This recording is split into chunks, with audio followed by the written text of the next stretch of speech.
আমার প্রিয় কবি রবি ঠাকুরের পথের বাঁধন।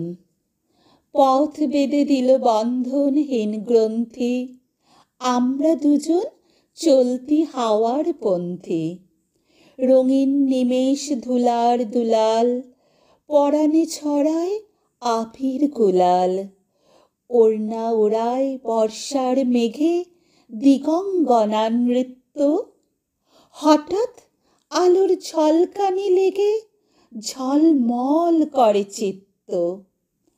নাই আমাদের কনক চাপার কুঞ্জ, বনবীথিকায় কীর্ণ বকুল পুঞ্জ।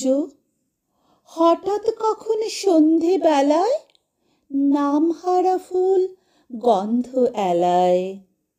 প্রভাত বেলায় হেলা ভরে করে অরুণ কিরণে তুচ্ছ। উদ্ধত যত শাখার শিখরে রডোডেনড্রন গুচ্ছ।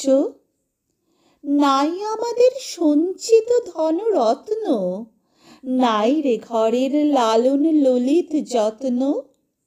পথপাশে পাখি পুচ্ছ নাচায়, বন্ধন তারে করি না খাঁচায়। ডানা মেলে দেওয়া মুক্তিপ্রিয়ের কুজনে দুজনে তৃপ্ত। আমরা চকিত অভাবনীয়ের কচিত কিরণে দীপ্ত।